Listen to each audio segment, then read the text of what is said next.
ভালো নেই ছোট বউ। বিলিটা শ্বশুর বাড়ি চলে গেল। হ্যাঁ, একদিন না একদিন মেয়েরা তো পর হয়ে যায়। আর সারাটা দিন ওর ছোটবেলার কথা মনে পড়ছে। তাকে যে কত যত্ন করে মানুষ করেছিলুম। সেই ছোট্ট বেলি তাকিয়া দিয়ে বিছানায় আটকে রাখতুম, হুম, তবু কি কম দৌরাত্ম ছিল মেয়ের। মনে আছে ওই এক ফোঁটা মেয়ে ওরই বয়সী কাউকে দেখলে কেমন হুঙ্কার দিয়ে তার উপর ঝাঁপিয়ে পড়তো। ভাবখানা এই, দাঁড়াও দেখাচ্ছি দেখাচ্ছি মজা। মজা। আমাকে আটকে রাখা হয়েছে। সেই যে গো, হ্যাঁ। দার্জিলিং এ ওকে নিয়ে প্রথম যখন বেড়াতে গিয়েছিলাম, ও তখন কতটুকু 10 কি 11 মাসের না না, মেয়ে। মাত্র 10 মাসের তখন। তাই না হয় হলো, যাওয়ার সময় ট্রেনে কি কাণ্ডটাই না করছিল। উলু দিচ্ছে, পাখিকে ডাকছে, চেঁচিয়ে মেচিয়ে না, একশো। কেন কেন কেন তা বলো না। একটু কাঁদেনি সেটা বলো। বেশ ভালো রকমের বিহেভ করেছিল। বাবা, খিদে পেলেও কাঁদেনি। ওই ঠান্ডায় রাত্রিরে দুধ গরম করে খাওয়াতো। তুমি তো তখন ঘুমিয়ে কাঁদা। মেয়েদের নিয়ে তোমার যা আদিক্ষেতা। মেয়েটা তো নরম মনের আর সরল স্বভাবের। সেই জন্যই ওকে সমস্ত দিক থেকে উপযুক্ত শিক্ষা দিয়েছে, যাতে স্বামীর ঘর করতে ওর এতটুকু অসুবিধে না হয়। দেখো, শ্বশুর বাড়িতে ও খুব মানিয়ে চলতে পারবে। মেয়ে যে আমার ভারী লক্ষ্মী। তবে যাই বলো ছোট বউ, মাত্র 4 বছর 3 মাস বয়সে কটা ছেলে মেয়ে লিখতে পারে বলো? হ্যাঁ, আমার মিষ্টি বেলুরানি পারত। ওর চিঠি পেয়ে তখনই বাড়ি চলে আসতে ইচ্ছে করতো। একবার ভাবো, একবার ভাবো তার নাকি আমার জন্য মন কেমন করতো। বাহ, করবে না? বাপ সোহাগে মেয়ে যে। ওই একরত্তি মেয়ের তো একটুখানি মন, হ্যাঁ, তাও খারাপ করতো, বোঝো তবে। তাই তো যেখানেই যাই না কেন আমার মন পড়ে থাকে তোমাদের কাছে। তার জানি নে, বাবা চিঠিতে চিঠিতে ভরিয়ে ফেলো ডাক বাস্ক। আমি কি বাবু অত লিখতে পারি না? খোকা খুকু সামলে সময় পাই। তুমি পারো বটে। সেই যে যেবার বিলেত গেলে জাহাজ থেকে লিখলে। হ্যাঁ, সেই দিনটা ছিল রবিবার। হঠাৎ বুঝলে, আমার কিরকম মনে হয়েছিল যে আমার এই আত্মাটা শরীর ছেড়ে বেরিয়ে জোড়া সাঁক হয়ে গেছে। একটা বড় খাটে একাধারে তুমি শুয়ে রয়েছো, আর তোমার পাশে বেলি আর খোকা শুয়ে। তারপর বেলি খোকাকে হাম দিয়ে ফিরে চলে এলো। কি যে তোমার অনাছিষ্টি কথা! স্বপ্ন টপ্ন দেখেছিলে বোধহয়। জানো, সবচেয়ে বোধহয় সুখের দিন ছিল আমাদের গাজীপুরে থাকার দিনগুলো। হ্যাঁ ঠিক, একেবারে ঘরের কোণে সন্ধে বেলায় আলোটি জেলে আপনার লোকের মধ্যে সুখে থাকার আনন্দ। সবারে সাজে না ভালো, হৃদয়ে স্বর্গের আলো আছে যার সেই জালো। আকাশের ভালে মাটির প্রদীপ চার নিভে নিভে বারবার, সে দ্বীপ জ্বলুক তার গৃহের আড়ালে। যারা আছে কাছাকাছি তাহাদের নিয়ে আছি, শুধু ভালোবেসে বাঁচি বাঁচি যতকাল। আশা কভু নাহি মিটে, ভূতের ব্যাগার খেটে কাগজে আঁচড় কেটে সকাল বিকাল। কিছু নাহি করি দাওয়া, ছাতে বসে খাই হাওয়া, যতটুকু পড়ে পাওয়া ততটুকু ভালো। যারা মোরে ভালোবাসে ঘুরে ফিরে কাছে আসে, হাসি খুশি আশেপাশে নয়নের আলো। আচ্ছা, তোমার গাজীপুরের সেই বন্ধুর কথা মনে পড়ে? কে বলতো? ওই যে যিনি বেলিকে একটা পদ্য লিখে দিলেন। ও, সেই দেবেন্দ্রনাথ বাবু। হ্যাঁ, দেবেন্দ্রনাথ সেন। হ্যাঁ, বেশ লিখতেন কিন্তু, হ্যাঁ, খাসা লিখতেন। আমার এখনো মনে আছে বেলিকে উদ্দেশ্য করে লেখা।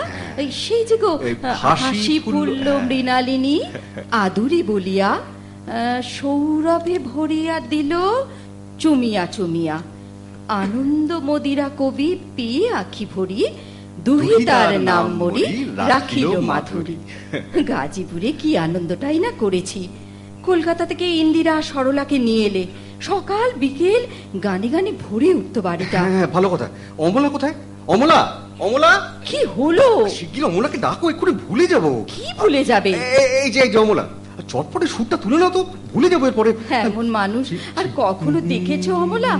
নিজের দেয়া সুর নিজে ভুলে যায়। অসাধারণ মানুষের সবই অসাধারণ হয় ছোট বউ, চিনলে না তো? হ্যাঁ, যা বলছিলুম অমলা, আমার সুরটা তুলে নাও, ভুলে যাবো এরপরে।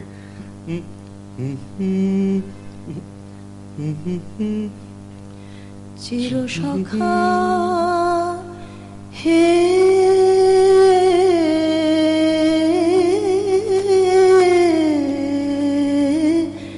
ছেড়ো মোরে ছেড়ো না, সংসার গহনে নির্ভয় নির্ভর নির্জন সজনে সঙ্গে রহো, চিরসখা হে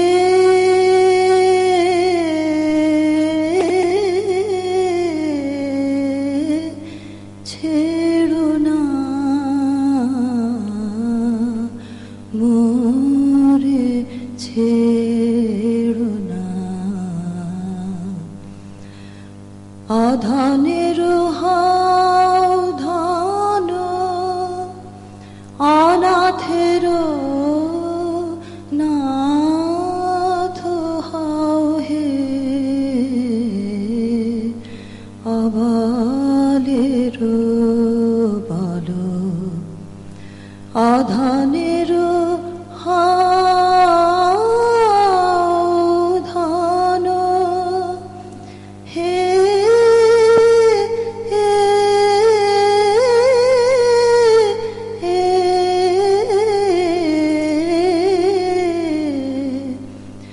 জরা ভরা তুরে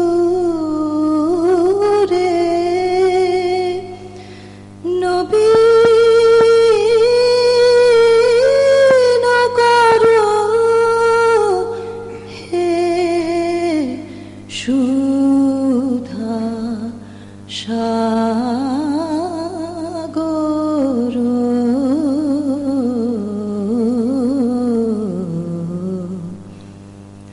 চিরসখা হে,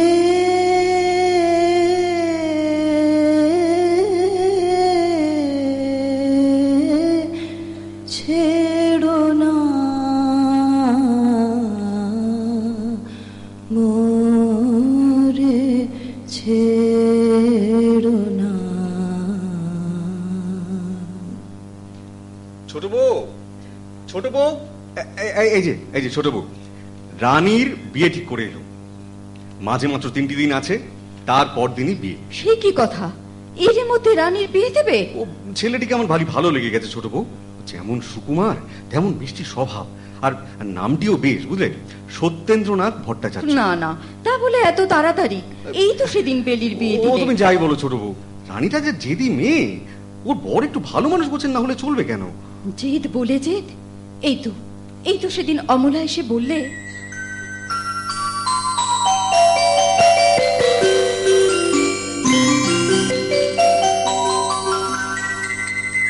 কাকিমা কাকিমা দেখুন, রানীর জন্মদিনে নিতুদাকে এনেছেন। কই দেখি দেখি, বাহ কি সুন্দর বাস্কটা! ও মা, হোয়াইট ওয়েলের দোকানে? এই খোলো খোলো দেখি দেখি। বাহ, কি সুন্দর ফ্রকটা! সিল্কের উপর লেসের ফ্রিল দেয়া, চমৎকার! একেই বলে সেরা দোকানের সেরা জিনিস। নিতুটা রানীকে যে কি ভালোই না বাসে। রানী, রানী, এই তো রানী, দেখ দেখ, নিতুদা তোর জন্য কি সুন্দর উপহার এনেছেন।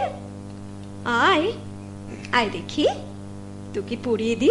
আমার ভালো লাগছে না। এমন ছটপট করে না, ঠিক হয়ে দাঁড়াও, জামাটা পরাই। এই তো বেশ লাগছে তো। কি রে, সুন্দর না ফ্রকটা? চমৎকার! আরে আরে আরে, কি করছিস কি করছিস? আমার সুন্দর জিনিসটা ছেড়ে! কি সর্বনাশ, দেখলে হলো না, অমন সুন্দর ফ্রকটা ছিঁড়ে ফেললে। সবাই জানে এখন আমি নিতুকে মুখ দেখাবো কেমন করে? দেখলে অমলা, তোমার অসাধারণ বন্ডির কাণ্ড দেখলে? তেজ দেখে আবার চলে গেল। কাকিমা জানেনই তো, ও একদম সাজতে ভালোবাসে না। আপনি যান, আমি দেখছি। ওর মধ্যে একটা মহাপ্রাণ আছে, আপনারা কেউ ওকে বোঝেন না। সত্যি আমি ওকে ঠিক বুঝতে পারি না। বিয়ের কথাটা ও যে কিভাবে নেবে। সেই জন্যই তো বলছি, রানী যেরকম প্রকৃতির, বাপের বাড়ি থেকে বিচ্ছিন্ন হলে ও শুধরে যাবে। আর তাছাড়া বিয়ের পর প্রথম 2 বছর তো আমাদের কাছেই থাকবে। কেন আমাদের কাছে থাকবে কেন? তোমাকে তো বলাই হয়নি, ছেলেটি এলএমএ ডাক্তার। ও ডাক্তার বুঝি। তো পাত্রপক্ষের একমাত্র দাবি হলো যে পাত্রকে বিয়ের পর বিলেত পাঠাতে হবে। বিলেত পাঠাতে হবে? কই, এ কথা আগে বলনি তো। তার মানে আবার 1 কারি টাকা? এত ভালো পাত্র, তাছাড়া উপায় কি বলো? কিন্তু এত কম সময়ের মধ্যে সব ব্যবস্থা হবেই বা কি করে? হবে হবে, সব হবে। কলকাতা শহরে নাকি কিছু আটকায়? শুধু তুমি একটু প্রসন্ন মনে কাজে লেগে যাও তো ছোট বউ, সব ঠিক হয়ে যাবে।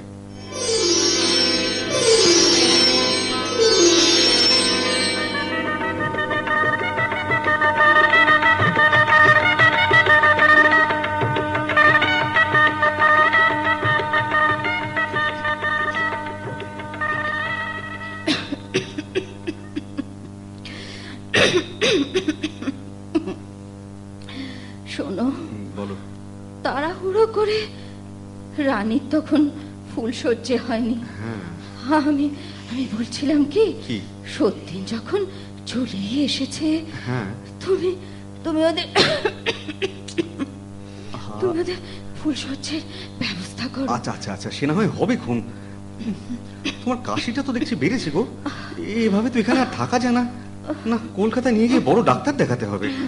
না না, এই বেশ আছি, আমার জন্য ব্যস্ত হয়েও না। রানীটা কদিন থেকে গলার ব্যথায় খেতে পাচ্ছে না, সঙ্গে আবার ঘুষঘুষে জ্বর। বেশি কিছু তো বলে না, বড্ড অভিমানী মেয়েটা আমার। তা কি বলবো বলো, ডাক্তারি পড়া ছেড়ে বলা নেই কওয়া নেই সত্যেন বিলেত থেকে চলে গেল। আমার সমস্ত চেষ্টা, এত খরচ। মেয়েটা সেই জন্যেই আরো মন মরা হয়ে থাকে। 5 জনে 5 কথা বলছে সত্যেনকে নিয়ে। রানীর মনটা একেবারে ভেঙে গেছে। তুমি বরং ওদের ফুলসজ্জের ব্যবস্থা করো। তাই হবে ছোট বউ, কিন্তু তারপর তোমাকে কিন্তু কলকাতায় যেতেই হবে। আমি আর কোনো কথা শুনতে চাই না।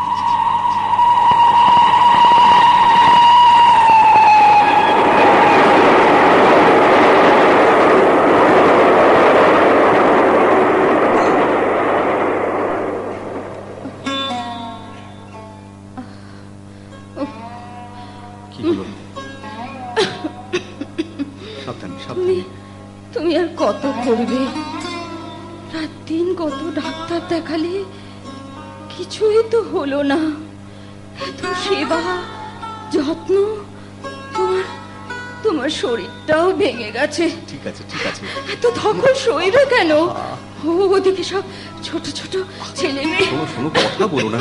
শোনো, একটু ঘুমো দেখি, একটু ঘুমো। ঘুমাবো। একবারটি পিসিমাকে ডাকো। পিসিমা, পিসিমা, পিসিমা। এই তো আমি কাছে আছি। আমি বেশ বুঝতে পারছি আমার সময় শেষ হয়ে আসছে। ফুলি, সমী রইল, বলে না, মীরা রইল। ঠিক আছে, অসুস্থ রানীকে তুমি দেখো পিসিমা। ঠিক আছে। কেন অমন করছিস বলতো মা?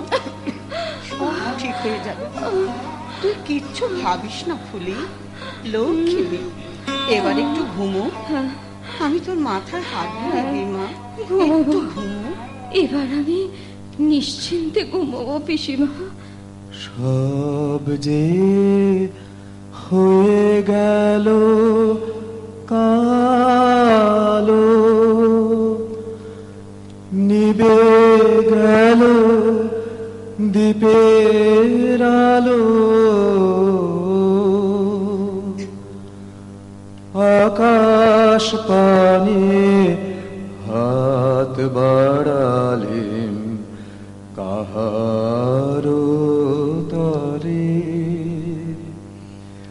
জানি নাই তো তুমি এলে আমার ঘরে, যে রাতে মোর দুয়ার গুলি ভাঙলো ঝড়ে,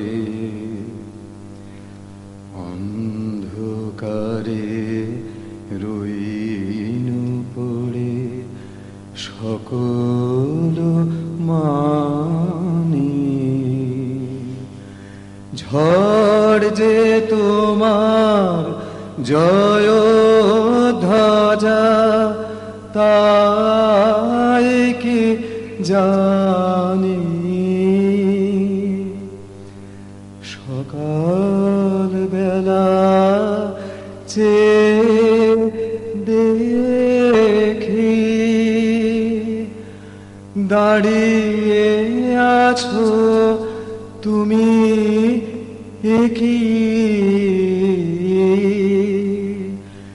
ঘর ভরা মোর শূন্য তারি বুকের পরে। জানি নাই তো তুমি এলে আমার ঘরে, যে রাতে মোর দুয়ার গলি ভাঙলো ঝড়ে।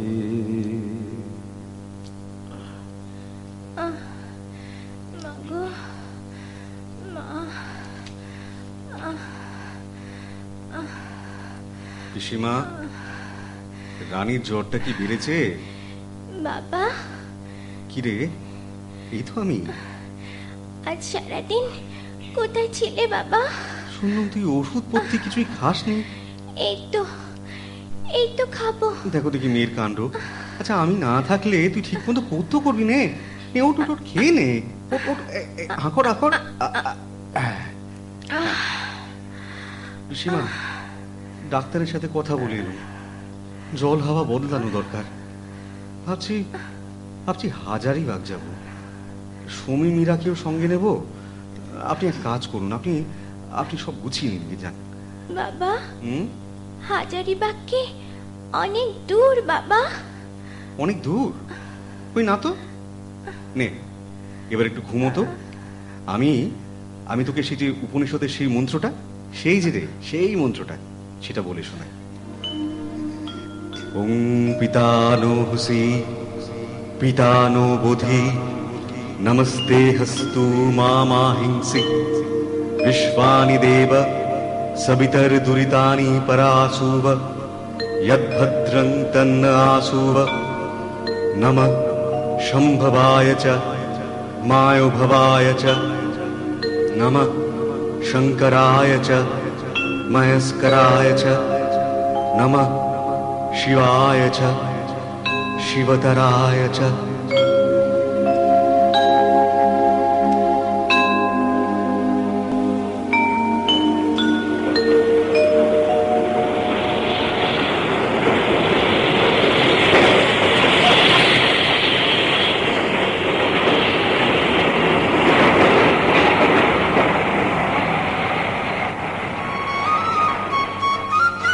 হাজারিবাগের জল হাওয়া নাকি ভালো, কি জানি বাবু।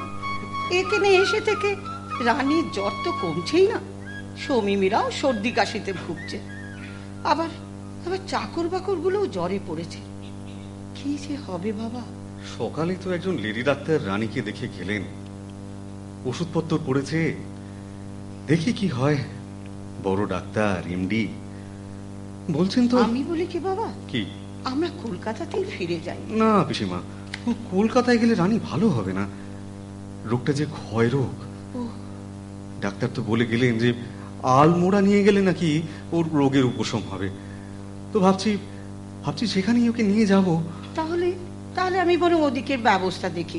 পিসিমা, ভাবছি সমী আর মীরাকে রেখে যাব বালিগঞ্জে, মেজ বৌঠানের কাছে। তা বেশ। রথির জন্যই চিন্তায় আছি। ও একা শান্তিনিকেতনে পড়ে আছে। রথি এখন বড় হয়েছে বাবা, ও ঠিক নিজেকে সামলে নিতে পারবে। আমি যাই, দেখি রানীর জ্বরটা কমলো কিনা।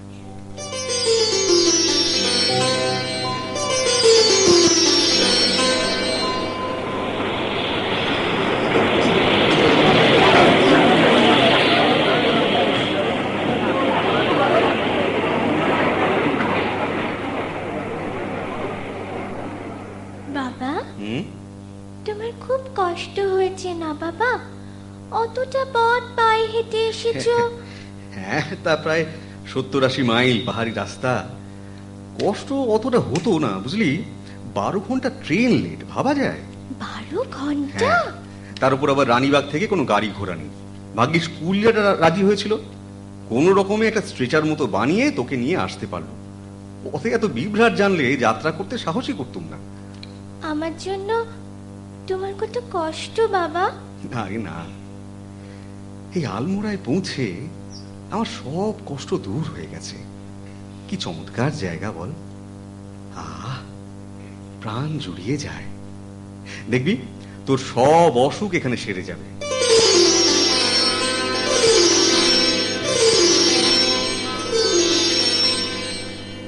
বাবা, তুমি আমার কাছে একটু বসো না। এখানে না, নে ওঠ ওঠ, বাইরে গাছের ছায়া তোকে শুয়ে দি। চল চল। না, এই তো এখানে বেশ না, আছে। পাইন গাছের হাওয়ায় তো রোগ সেরে যাবে। নে ওঠ ওঠ ওঠ। আস্তে আস্তে আস্তে, সাবধানে। ব্যাস, এবার আমি একটু নিজের কাজ করি গে। নিজের কাজ মানে তো তোমার লেখালেখি। বাবা, বাবা, ও বাবা, কি লিখছো? তুমি যখন ধ্যানমগ্ন হয়ে লেখো আমার বেশ লাগে। পাগলি মেয়ে, দেখো কি লিখছো? এখানে এসে এই কদিনে তুমি অনেকগুলো কবিতা লিখেছো, তাই না বাবা? অনেকগুলো, বুঝলি। একটা শুনবি? আচ্ছা, এই যে শোন। ঘুমের বুড়ি আসিছে উড়ি, নয়ন ঢুলানি, মায়ের পরে কোমল করে পরশ বুলানি। মায়ের প্রাণে তোমারই লাগি, জগৎ মাতা রয়েছে জাগি। ভুবন মাঝে নিয়ত রাজে, ভুবন ভুলানি। ঘুমের বুড়ি আসিছে উড়ি, নয়ন ঢুলানি।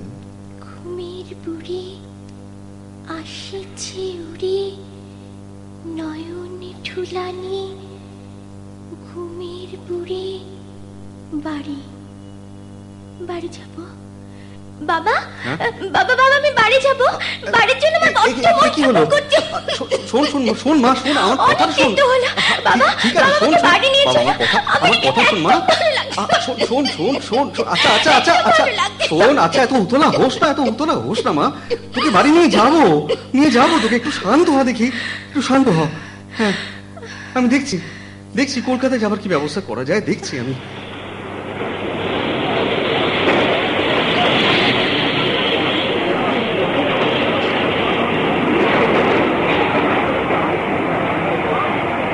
মেয়েটা অনেকক্ষণ কিছু খায়নি। রানী, রানী ঘুমোচ্ছে। একটু দুধ কোথায় পাওয়া যায় দেখি। ওদিকটা বরং দেখলে হয় একবার। ওদিকটা কি, কেন এদিকটা তো একদম। কি মনি ব্যাগটা? ওই যে বেঞ্চির উপর ফেলে এসেছি। আবার কোথায় রাখলাম? আশ্চর্য কথা, এখানেই তো ছিল। বাবা, হ্যাঁ, কি খুঁজছো? ওই দেখো, তোর ঘুম ভেঙে গেল না? এখানে তো রেখেছিলাম, দেখছি না তো। কি খুঁজছো বলবে তো? মনি ব্যাগটা ফেলে গিয়েছিলাম, একটু দুধ কিনবো বলে বেরিয়েছিলাম, ফিরে এসে দেখি ওটা নেই। এর মধ্যে কোথায় উধাও হয়ে গেল বলতো? যত সব। এখন কি করি আমি? বাবা, নিজেকে তো অসহায় লাগছে। বাবা, বাবা, শান্ত হও। হ্যাঁ, ঠিক বলেছিস। আচ্ছা, বোকা তো আমি। এরকম করে মনের শান্তি নষ্ট করে লাভ কি? তার চেয়ে মনে করলেই তো পারি যে টাকাটা যে নিয়েছে সে চুরি করেনি। আমার চেয়ে টাকাটা নিশ্চয় তার বেশি প্রয়োজন ছিল। আমি নিজেই হয়তো ওটা তাকে দান করলাম। বাবা,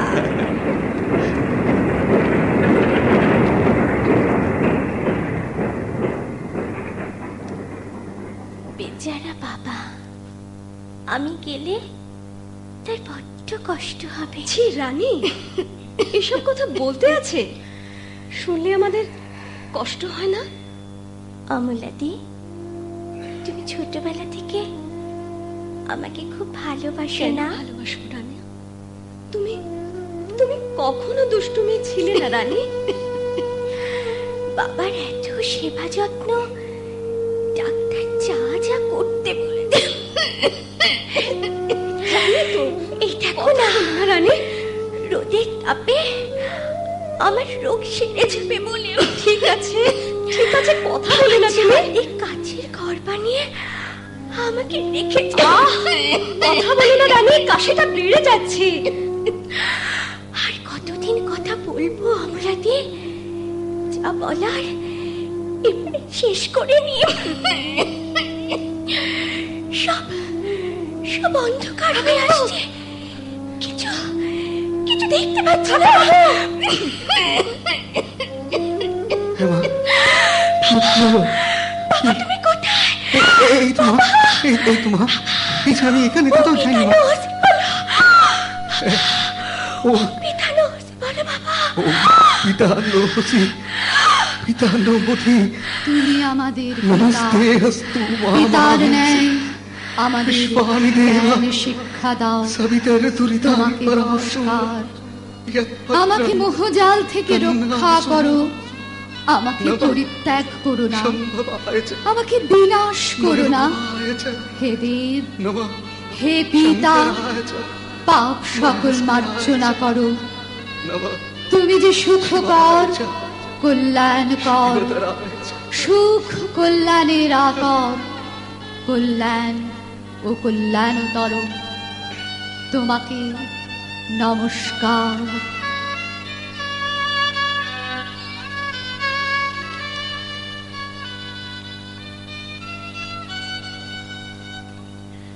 এই যে রথি, সেদিন তোমাকে যা বলছিলুম, কৃষিবিদ্যাটা আয়ত্ত না করতে পারলে এখানকার চাষাবাদ আর বেশি দূর এগোনো যাবে না। যে ভেবে দেখলাম তোমার তোমার ওই আমেরিকাতেই যাওয়া ভালো, বুঝলে? সে কি, রথি চলে গেলে সমী থাকবে কার কাছে বাবা? সারাক্ষণ সমী রথির পায়ে পায়ে ঘুরছে। দাদার সঙ্গে তার যত না, না, গল্প, যত পদ্য বলা। তা বললে চলবে কেন পিসিমা? মীরা রয়েছে, তাছাড়া আমরা তো রইলুম। না না না না, ও আমেরিকার নাম করা কৃষি কলেজে ওর ভর্তি বন্দোবস্ত করে দিয়েছি আমি। বন্দোবস্ত হয়ে গেছে? হ্যাঁ, আর আর জাহাজের টিকিট কাটতে দিয়ে এলুম আমি এখনই। ওই এপ্রিলেই যাবে। আর ওর সঙ্গে শ্রীশের ছেলে সন্তোষও যাবে। দুজনে একসঙ্গে থাকলে সুবিধেই হবে। তাহলে শোনো রথি, আর দেরি করো না, এবার যাও, জিনিসপত্র গুছিয়ে নাও গে, যাও। চলো রথি চল।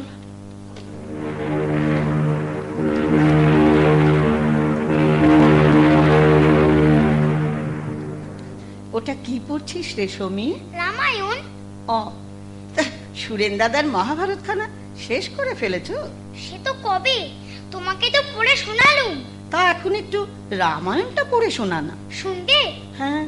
ব্রহ্মা রত্নাকরের বাল্মীকি নাম কেন দিয়েছিলেন বলো তো? কেন ভাই? এই যে এখান থেকে শোনো। ব্রহ্মা বলেন শুনো নারদ তপোধন, যে কহিল মিথ্যা নহে শিবের বচন। রাম নাম ব্রহ্মস্থানে পেই রত্নাকর, সেই নাম জপে 60 বছর বৎসর।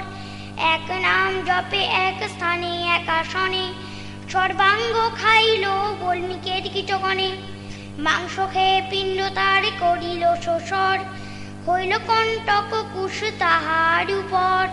খাইল সকল মাংস অস্থি মাত্র থাকে, বল্মীকের মধ্যে মুনি রাম নাম ডাকে। ও, সমী বুঝি তোমায় পাঁচালি পড়ে শোনাচ্ছে? মোটেই না, রামায়ণ পড়ছিলুম। হলো তো, আর পড়া হবে না। না, এখন দুজনে মিলে গপ্প করো। আরে চললি কোথায়? বাবার কাছে, দেহলিতে। ওরে বাবা, এখন ওখানে নেই। হেমলতা, মামা দেখ দেখি এই ভর দুপুরে কোথায় গেল ছেলেটা। আমি দেখছি দিদিমা।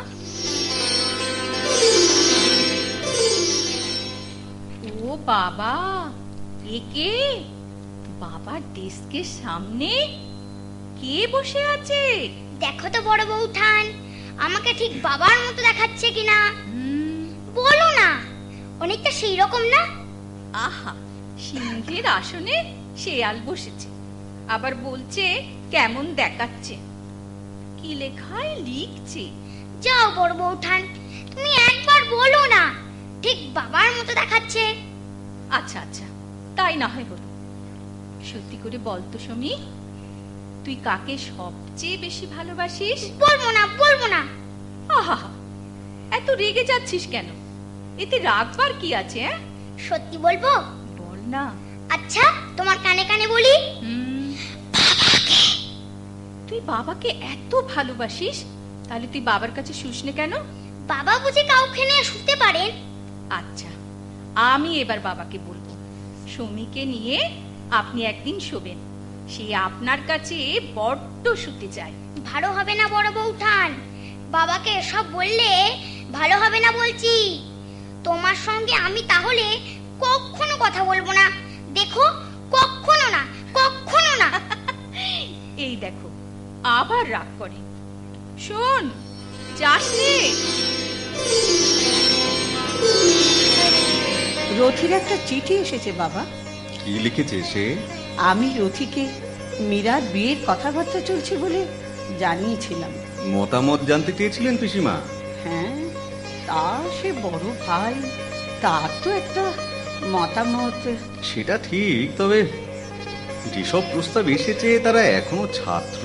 রথিরও সেটা পছন্দ নয় জানো, সে কথাই সে চিঠিতে জানিয়েছে। খুব ভালো পাত্রের সন্ধান পেয়েছি, কিন্তু কিন্তু কি, তাকেও বিলেতে পাঠাতে হবে, এই তো। কেন, মেয়েগুলো কি আমাদের এতই ফেল না? যেমন রূপ তেমন গুণ, কত লেখাপড়া শিখেছে, সব দিক থেকে উপযুক্ত, তবু পাত্রপক্ষের বায়নার আর শেষ নেই। বড় জামাইকে বিলেত পাঠালে ব্যারিস্টারি পড়তে, মেজ জামাইকে ডাক্তারি পড়তে পাঠালে, এবার আবার ছোট জামাইকে। কি করবো পিসিমা, ওই ছোট্ট মাহারা মেয়েটার মুখের দিকে তাকিয়ে তো অন্য কিছু ভাবতে পারিনি। যাতে ও সুখে থাকে, ওর মঙ্গলই তো আমি চাই। তা পাত্রটি কে? পাত্র পাত্র বরিশালের, ব্রাহ্ম সমাজেরই, তবে আমাদের মতো আদি নয়। নাম নগেন্দ্রনাথ গঙ্গোপাধ্যায়, বামন দাস গঙ্গোপাধ্যায়ের ছেলে। আচ্ছা, ছেলেটি ভারী চমৎকার। ভাবছি নগেন্দ্রকে বিয়ের পর ইলিনয় ইউনিভার্সিটিতে কৃষিবিদ্যা শিখতে পাঠিয়ে। ভালোই হলো, আমেরিকায় রথির কাছে থাকলে রথিরও আর নিজেকে একা মনে হবে না, কি বলো? সেইটাই ভেবেছি, আর নগেন্দ্ররও তাই ইচ্ছে, বুঝলেন তো।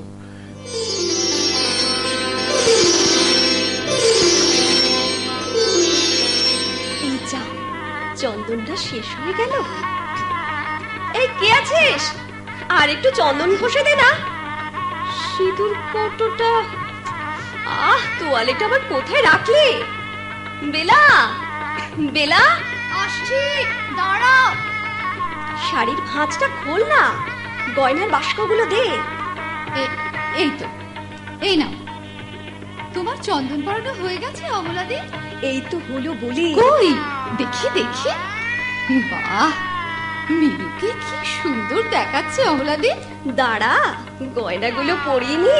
আমাদের সবচেয়ে আদরের ছোট্ট বউটি আজ কনের সাজে কি চমৎকারই না লাগছে। ইস, রথিটা নিশ্চয় ওখানে বসে মন খারাপ করছে। আমেরিকা দেশটা কি কাছে রে, যে হুট বলতে চলে এলো? দুঃখ করিস নি, বর এসেছে। চল চল চল চল। কোথায় গেল রে? নিয়ে এখানে।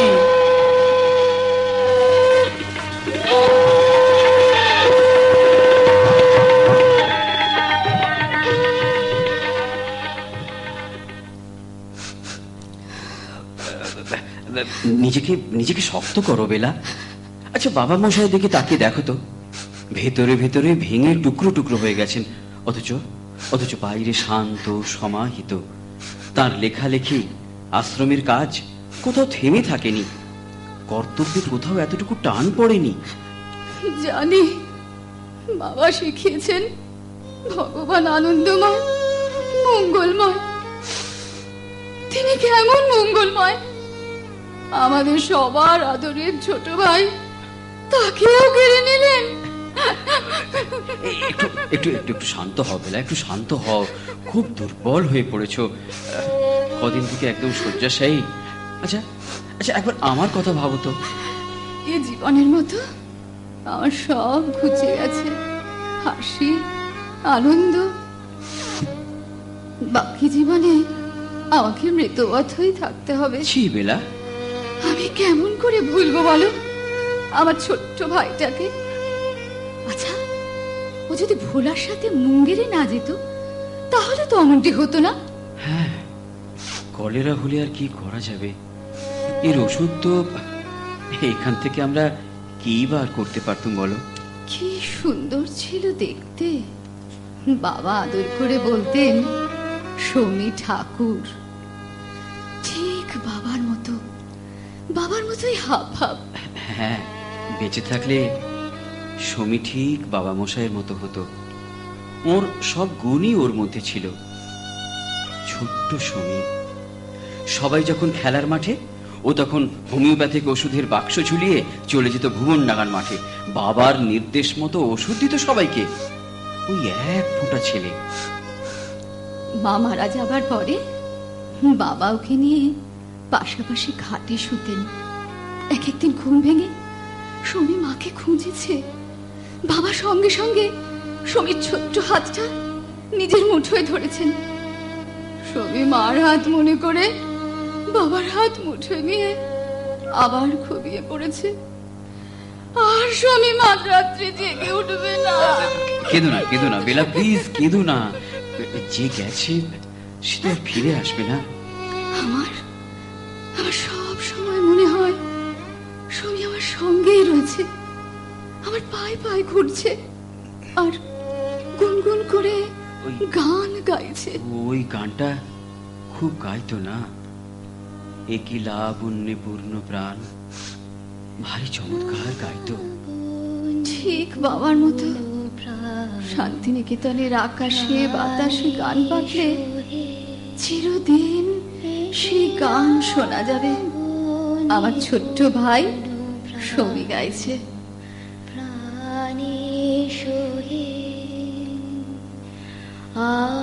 আনন্দ বসন্ত সমাগমে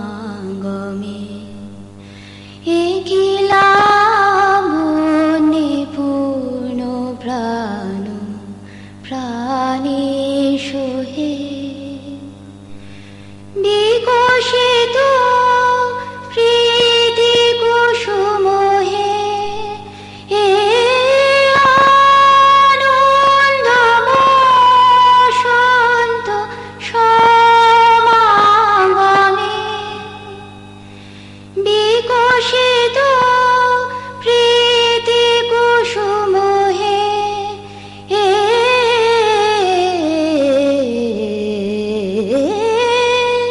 বিকশিত প্রীতি কুসুম পুলকিত চিত কাননে কি লাবণ্যে পূর্ণ প্রাণ প্রাণে সোহে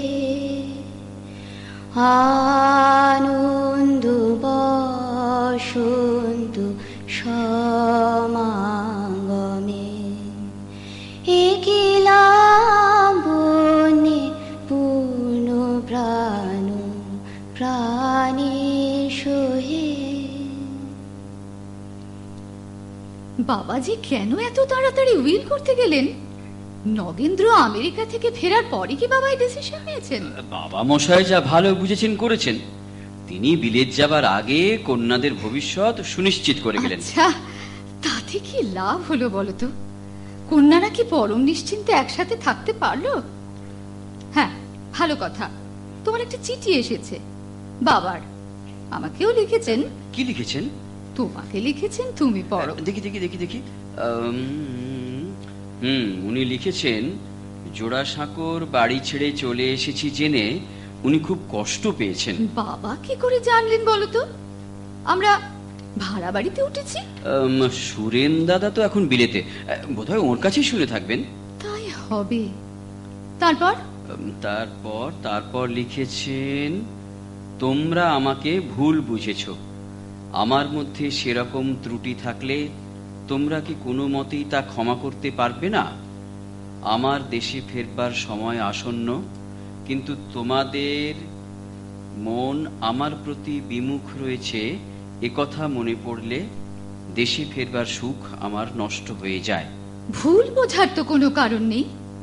আসলে বাবা তোমার উপর ভরসা করতে পারলেন না, এমনকি রথির উপরেও না। সেটা উনি নাই করতে পারেন।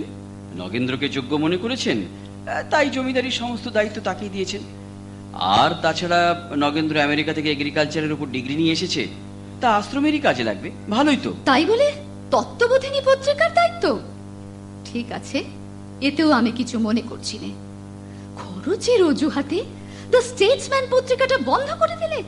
ওটা তোমার জন্য আসতো, এটা অপমান নয়? আরে ঠিক আছে ঠিক আছে বেলা, আরে এই ব্যাপারে কেন অযথা মাথা ঘামাচ্ছ? আমরা তো ও বাড়ি ছেড়ে চলেই এসেছি। তাই তোমার চিঠিটা পড়ো দেখি, তোমাকে কি লিখেছেন। বাবার চিঠি পড়লে আরো দুঃখ বাড়বে। আসলে বাবা তো সবকিছু জানেন না, তাই অভিমানটা আমার সেইখানে। আচ্ছা আচ্ছা, পড়োই না, কি লিখেছেন? বাবা লিখেছেন, বেল, যদি তোর মনে এই ধারণা হয়ে থাকে যে আমি তোদের ভালোবাসি নে, তাহলে এর চেয়ে ভুল ধারণা আর কিছুই হতে পারে না। এ কথা নিশ্চয় জানিস। তোর এই ধারণায় আমি মনের মধ্যে অনেক দিন থেকে অত্যন্ত কষ্ট পাচ্ছি। আমি কি তোদের কাছ থেকে কোনো বেদনা পাইনি? এবং সে কি আমি বারবার ক্ষমা করিনি? আজ আজ আমি কি তোদের কাছ থেকে ক্ষমার দাবি করতে পারবো না? শান্ত হও বেলা, শান্ত হও। তোমার শরীর খারাপ, এত উত্তেজনা তোমার পক্ষে ভালো নয়।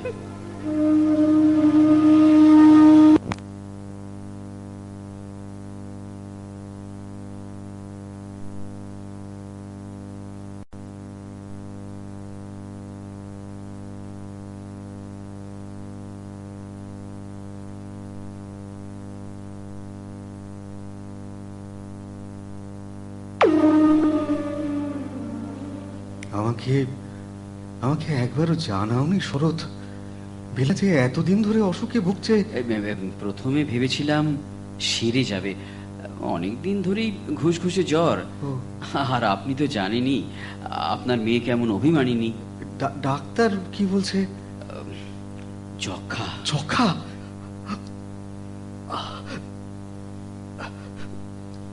শরৎ, শরৎ, আমি কিছুদিন কলকাতাতেই থেকে যাব।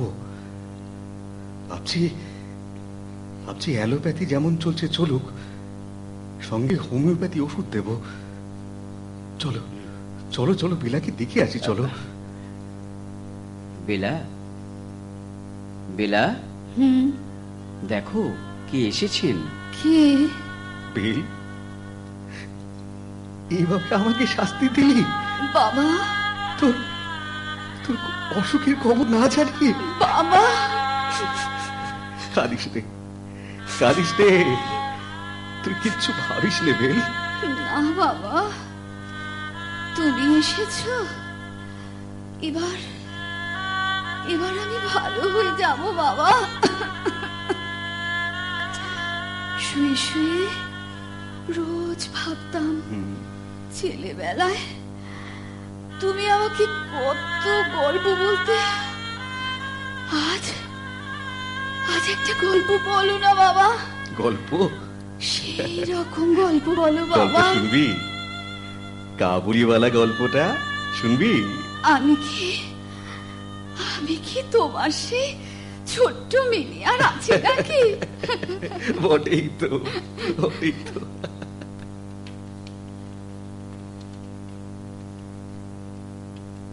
বাবা, টেলিগ্রাম। টেলিগ্রাম? কলকাতা থেকে। বেলিকে একটু সুস্থ দেখে কলকাতা থেকে এলুম। এরই মধ্যে অনেকদিন থেকে জানি, তবু মনকে বোঝাতে চেষ্টা করছিলাম। বাবা, ফিরে গিয়ে হয়তো। এখনই এত উতলা হচ্ছে কেন বাবা? হয়তো অসুখটা বেড়েছে। কিছুই তো করতে পারতুম না মা। অনেকদিন ধরেই জানি ও চলে যাবে, তবু রোজ গিয়ে ওর হাতখানা ধরে বসে থাকতুম। ছেলেবেলার মতো বলতো, বাবা গল্প বলো। এবার তাও শেষ হলো। বাবা, এই কথা সদা শুনি, গেছে চলে, তবু রাখি বলে, বলো না সে নাই। সে কথাটা মিথ্যা, কিছুতেই সহে না যে মর্মে কি বাজে। মানুষের কাছে যাওয়া আসা ভাগ হয়ে আছে, তাই তার ভাষা বহে শুধু আধখানা আশা। আমি চাই সেইখানে মিলাইতে প্রাণ, যে সমুদ্রে আছে নাই পূর্ণ হয়ে রয়েছে সমান।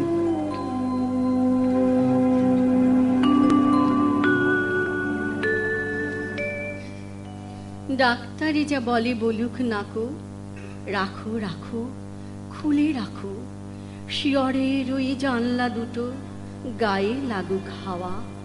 ওষুধ আমার ফুরিয়ে গেছে, ওষুধ কি করছিস রে? অমলাদি এসো। বাবার লেখা পড়ছিল। দিদি যখন মৃত্যু শয্যায়, বাবা তখন পলাতকা লিখতে শুরু করেন। এক একটা কবিতা পড়লে মনে হয় দুঃখের ভার বইতে না পেরে বাবা যেন কষ্টের মালা গেঁথে চলেছেন। এই দেখো না, দেখো এই দুটো লাইন। স্তব্ধ হলো এক নিমেষে বিজু যখন চলে গেল, মরণ পারের দেশে বাপের বাহুর বাঁধন কেটে। মৃত্যুর কি আশ্চর্য ছবি এঁকেছেন পলাতকা কাব্যের পাতায় পাতায়। কাকাবাবুর উপর দিয়ে কি গেছে। কাকিমা সেই অসুস্থ হবার পর থেকে সেই সময়টা রাত জেগে জেগে বাবার শরীরও ভেঙে পড়েছিল। তার উপর রানীর অসুখ। ডাক্তার যখন যা করতে বলেছেন, মানুষটা দিশেহারার মতো তাই করেছেন। একবার হাজারিবাগ, একবার আলমোড়া। রানীদিকে আমি কোনোদিন ভুলতে পারবো না। এত রোগ যন্ত্রণার মধ্যেও আলমোড়া থেকে ফেরার পথে আমার জন্য এক বাস্ক খেলনা আনতে ভুলিনি। কাছে ডাকলে ঠান্ডা হাতটা বাড়িয়ে আমাকে বাস্কটা দিলে। ও সেই রোগা চেহারা, মুখে সেই হাসি আজও আমার চোখের সামনে ভাসে। শেষের দিকে মনে হয়েছিল যেন রোগ তাপ সব জড়িয়ে গেছে বাবাকে সবসময় কাছে পেয়ে। কাকাবাবু কখনো এক মুহূর্তের জন্য রানীর কাজ ছাড়া হননি। হ্যাঁ, শেষ মুহূর্তে বাবার হাত ধরেই তো। একবার ভাবতো, এমন ভুবনজোড়া যার খ্যাতি, তিনি শুধু পিতা নন, সমস্ত কাজ ফেলে মায়ের দায়িত্ব পালন করেছেন। মাকে তো আমার মনেই পড়ে না, তবুও কখনো মায়ের অভাব বোধ করিনি। বাবা স্নেহ মমতায় ভুলিয়ে রেখেছেন সর্বক্ষণ।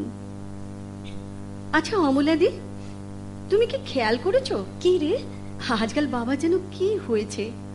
সময় পেলেই প্ল্যানচেট করছেন আর দিদির সঙ্গে কথা বলছেন। হ্যাঁ, আমারও মনে হয়েছে কেমন যেন একটা ঘোরের মধ্যে রয়েছে। ঘোরের মধ্যে রয়েছেন।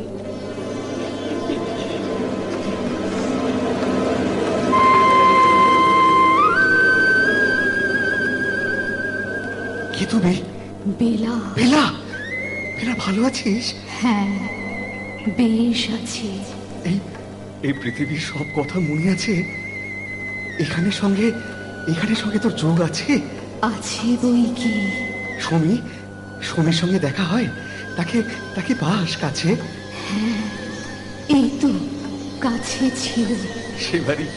সেবারই চঞ্চল না? হ্যাঁ সমী? হ্যাঁ, বড় চঞ্চল। এখনো সে কি বড় হয়নি? তার চঞ্চলতা কি খুঁজলো না? না, এখনো কেউ ওকে সামলাতে পারে না। আগে মনে আছে তোর? কবিতা শুনতে ভালোবাসতো। পঞ্চনদীর তীরে বিনি পাকাইয়া শিরে। এখনো সেই ভাব আছে ওর? তুমি হ্যাঁ, কবিতা যখনই পড়ো ও ছুটে যায়, হাই আমাকেও টেনে আনে। ভালো লাগে? আমার কবিতা শুনিস? হ্যাঁ, বেশ সুন্দর। সেদিন যে অভিনয় হয়েছিল তপতি, শুনেছিলি? বাহ, ছিলুম যে সেই দিন। ভালো লেগেছিল? বড় সুন্দর। আমি যুবা সেজেছিলাম, আমাকে দেখেছিলি? মানিয়েছিল সুন্দর। আর অমিতাকে কেমন লাগলো? ভালো। আর এই শান্তিনিকেতন, শান্তিনিকেতন মনে পড়ে। পরে বই কি? এই যে এই যে এখন এখানে আছি, সব জানতে পারছিস, সব বুঝতে পারছিস? জানি, সব জানি, সব বুঝতে পারছি বাবা। মনে হলো আকাশ পানে চেয়ে আমার বামির মতোই যেন অমনি কি এক মেয়ে নীলাম্বরের আঁচলখানি ঘিরে দীপশিখাটি বাঁচিয়ে একা চলছে ধীরে ধীরে। নিত্য যদি আলো যদি হঠাৎ যেত থামি, আকাশ ভরে উঠত কেঁদে, হারিয়ে গেছি আমি।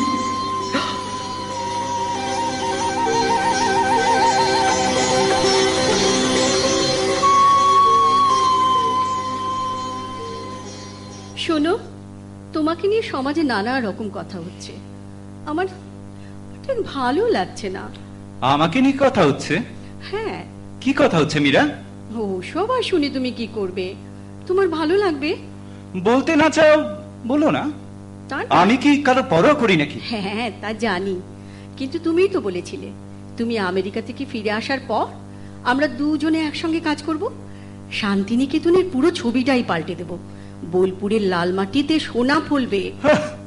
কবি পিতার কবি কন্যা, দেখো কল্পনায় মন ভরিয়ে তোলা এক, আর কাজে তা করে দেখানো। কিন্তু তাই বলে জলের মতো পয়সা খরচ হবে, অথচ কাজের কাজ কিচ্ছু হচ্ছে কি? এদিকে দিন দিন বাবার ঋণের বোঝা বেড়েই চলেছে। চেষ্টা করতে গেলে পয়সা তো খরচ হবেই। হোক, তবেই বোঝো কিছু করছি না বলে লোকে নিন্দে মন্দ করলে তো তাতে কান দেওয়া যায় না। আচ্ছা বলো তো, বাবা কত আশা করে তোমাকে আমেরিকা পাঠিয়েছিলেন? বাবা তোমার উপর কত ভরসা করেছিলেন, তোমার উপর সমস্ত দায়িত্ব দিয়ে তবেই উনি নিশ্চিন্তে বিলেত গিয়েছিলেন। যোগ্য লোককে সবাই ভরসা করেন, আর তা যদি বলো তাতে আমার কি লাভ হয়েছে? বলো, আমার লাভ হয়েছে? বরং সবচেয়ে বেশি ক্ষতি আমারই হয়েছে। তোমার ক্ষতি হয়েছে? হ্যাঁ হ্যাঁ, ক্ষতি হয়েছে, আজ বলতে বাধ্য হচ্ছি।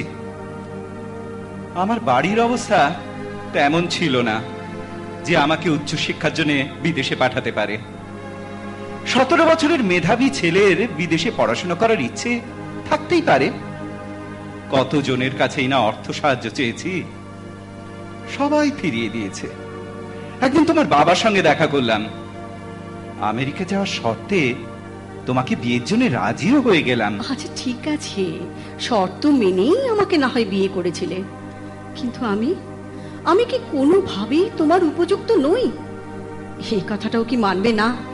তোমার সঙ্গে মানিয়ে চলার সব রকম চেষ্টাই আমি করেছি। আর আমাকে কি মূল্য দিতে হয়েছে? তোমাকে মূল্য দিতে হয়েছে? ওই যে তোমাদের সমাজের রীতিনীতি যা আমি মানি না, আমাকে মানতে হয়েছে। আমার মত, আমার বিশ্বাসকে ছোট করতে হয়েছে। যা আমি কুসংস্কার অনাবশ্যক বলে মনে করি, তাই আমাকে স্বীকার করে নিতে হয়েছে। এটা আমার পক্ষে ক্ষতি নয়। তুমি কি বলছো? কখনো কোথাও তোমাকে বাবা জোর করেননি। তুমি পাছে বাবাকে ভুল বোঝো, তাই বাবা বারবার তোমাকে চিঠিতে এই কথা জানিয়েছেন যে বাবা তোমাকে কোনো উপদেশ কখনোই দেবেন না। আমি তো বলছি না সে কথা। তবে তুমি কি বলছো? আমি তোমাদের সমাজের কথা বলছি। কিন্তু সমাজে থেকে সমাজের বাইরে তো যাওয়া যায় না। আসলে কি জানো? কি? আমার গতি প্রকৃতির সঙ্গে কোনোদিনই তোমার প্রকৃতি মিলবে না। না হয় নাই মিলল, কিন্তু আমি তো প্রাণপণ মেলাতে চেষ্টা করেছি। আমার বাবা আমাকে সেই শিক্ষাই দিয়েছেন। আচ্ছা ঠিক আছে, এমনিতেই তো ছেলে মেয়েদের পড়াশোনার ভীষণ ক্ষতি হয়েছে। থাক, ও নিয়ে তোমায় কিছু ভাবতে হবে না। নীতিন্দ্রকে আমি আমার সঙ্গেই নিয়ে যাব। তোমার সঙ্গে নিয়ে যাবে? তার মানে? হ্যাঁ, আমার সঙ্গে। কোথায়? কেন? সেন্ট পলস তো বেশ ভালো স্কুল, তাছাড়া দার্জিলিং এ নিতু বেশ ভালোই আছে। না, এদেশের পড়াশোনা হবে না। সে কি? ইউনিভার্সিটি আমায় বিলেত পাঠাচ্ছে, আমার সঙ্গেই নিতু যাবে। না না না না, তুমি ওইটুকু ছেলেকে আমার কাছ থেকে অত দূরে নিয়ে যেও না। ও আমার ছেলে, ভুলে যেও না, ও আমার ছেলে। ওর ভালো মন্দ আমি দেখব, বুঝলে? বুঝলে কথা? ও কি শুধু তোমার ছেলে, আমার নয়? শোনো, আমার কথা শোনো, যেও না।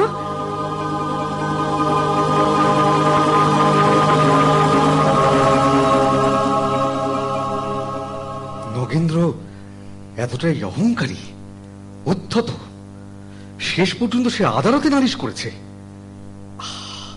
আমারই ভুল, আমি ওকে চিনতে পারিনি। আমি অনেক চেষ্টা করেছি বাবা, পারলুম না। নিতু বুড়ির মুখ চেয়ে আমি ওর অনেক জুলুম সহ্য করেছি। স্ত্রীর উপর স্বামীর জুলুম করবার শক্তি যে সমাজ স্বীকার করে, সে শক্তিকে আমি বর্বরতা বলেই জানি। তবু ভেবেছিলাম অন্তত ছেলে মেয়ের মুখ চেয়ে আমাদের সম্পর্কটা টিকে থাকবে। আদালত পর্যন্ত গড়াবে আমি ভাবিনি বাবা। একদিক থেকে হয়তো এই ভালো হলো জানিস, শান্তিনিকেতনে থাকাই সব দিক দিয়ে তোর মঙ্গল। আমার কোনো কথা কখনো উনি শোনেননি, জোর করে নিতুকে বিলেত নিয়ে গেলেন। ওইটুকু ছেলে মাকে ছাড়া থাকতে পারে? ফেরত তো পাঠাতে হলো। মাঝখান থেকে এতটা সময় নষ্ট হলো, পড়ার এত ক্ষতি হলো, ইউপি বোর্ডে কেমব্রিজ সার্টিফিকেটটাও পেল না। তুমি যদি জার্মানিতে না পাঠাতে কি যে হতো। হ্যাঁ, নিতু প্রিন্টিং এর কাজটা ভালো করে শিখে আসুক, এতে ওর ভালোই হবে। কিন্তু কিন্তু মিরি মা, তুই কিছু ভাবিস না। সব মানুষের ভাগ্যে সুখ থাকে না, তা নাই থাকলো, কিন্তু কিন্তু স্বাধীনতা যদি না থাকে তবে তার চেয়ে দুর্গতি আর কিছু হতে পারে না। বাবা, হ্যাঁ, তুমি আমাদের জন্য সারা জীবনে একটু শান্তি পেলে না বাবা? আরে না, মেয়ের শান্তিতে থাকবার অধিকারটুকু নষ্ট হতে দেখলে কোনো বাবা নিজেকে শান্তিতে রাখতে পারে? আমি তো জানি বাবা, তুমি নিজে কি কষ্ট পাচ্ছ। মিরি, মিরি, শান্ত হ মিরি। আচ্ছা, এভাবে কেন মিছিমিছি কষ্ট পাচ্ছিস? তার চেয়ে তুই এক কাজ কর, তুই জার্মানিতে গিয়ে একবার নিতুকে দেখে আয় যা। হ্যাঁ, নিতু লিখেছে অনেকদিন ধরেই ওর শরীরটা ভালো যাচ্ছে। হ্যাঁ, ও নিয়ে তুই চিন্তা করিস না, ওখানে বড় ডাক্তারের অভাব নেই। আমি এক কাজ করি, আমি বরং তোর যাবার ব্যবস্থা দেখি। ওদিকে অ্যান্ড্রু সাহেবকেও লিখে দেবো, জেনোয়া থেকে স্কোমবার্গে তোর সঙ্গে যাবেন। তোর কোনো অসুবিধা হবে না মা, তুই বরং যা, তুই ঘুরে আয় যা। যে ফুল না ফুটিতে ঝরেছে ধরণীতে, যে ফুল না ফুটিতে ঝরেছে ধরণীতে, যে নদী মরু পথে হারালো ধারা, জানি হে জানি তাও হয়নি হারা, জীবনে যত পূজা হলো না সারা, জানি হে জানি তাও হয়নি হারা। আমার সব শেষ হয়ে গেল বাবা, আমি আর কি নিয়ে বাঁচবো বলো? মিরি, আমাকে দেখ, আমার জীবনে যেন অকাল মৃত্যুর মিছিল চলেছে। আমি কেমন করে সইছি? আমার তো মাঝে মাঝে মনে হয় আমি মৃত্যু চেয়ে বড়। যার শোক সেটা তো একান্ত তারই। নিজের দুঃখকে সবার সামনে আনলে তাকে ছোট করা হয়, লজ্জা বাড়ে। আমার সুখের দায় আমি নেব, বাইরের লোক কি বুঝবে তার মানে? কিন্তু কেমন করে ভুলবো বাবা, রোগ যন্ত্রণার সময়টিতে আমি নিতুর কাছে ছিলুম না। মা হয়ে ছেলের একটু সেবা যত্ন করতে পারলুম না। ওর কাছে যখন গেলুম একেবারে শেষ সময়টিতে, সেই রাতে চেষ্টা করলাম একটু দুধ খাওয়াতে।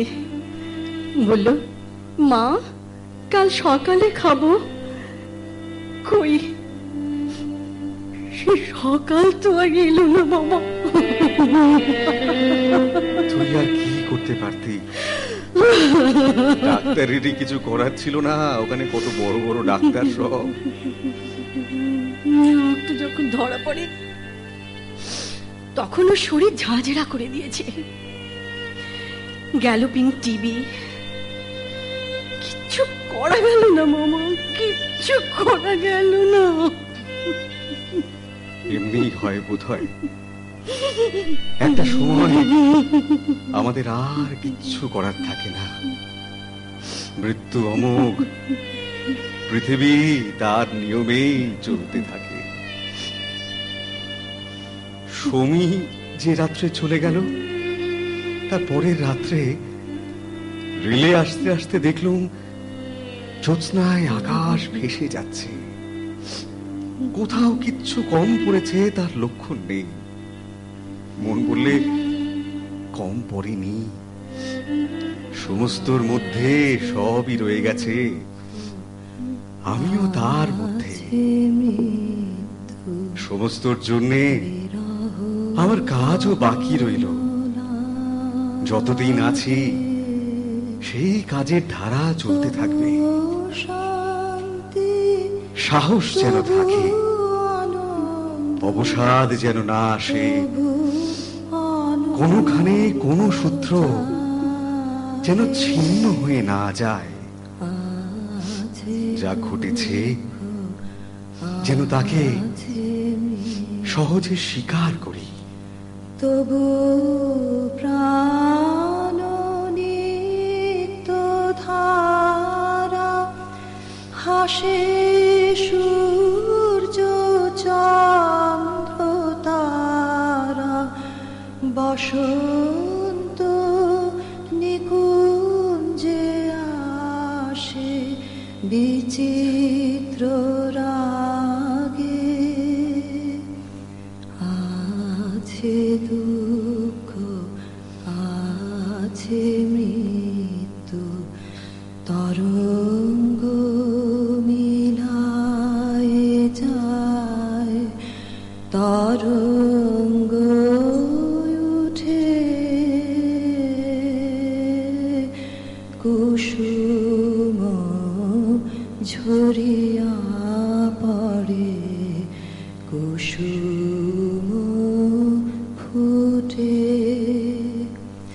নাহি ক্ষয় নাহি শেষ, নাহি নাহি দৈন্য লেশ, সেই পূর্ণতার পায়ে মন স্থান মাগে।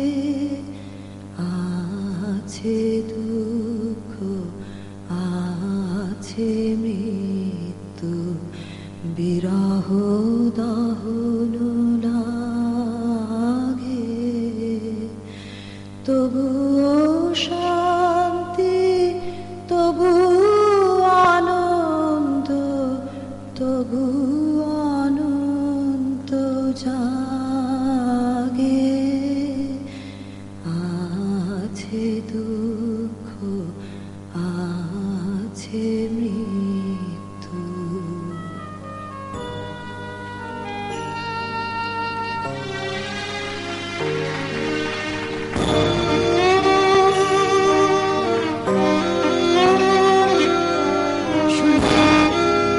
শ্রুতি নাটক পিতা নবধি, প্রযোজনা গল্ফ গ্রিন শ্রুতিকথা, পরিকল্পনা তথ্য সংকলন ও নাট্যরূপ তপতী সাহা।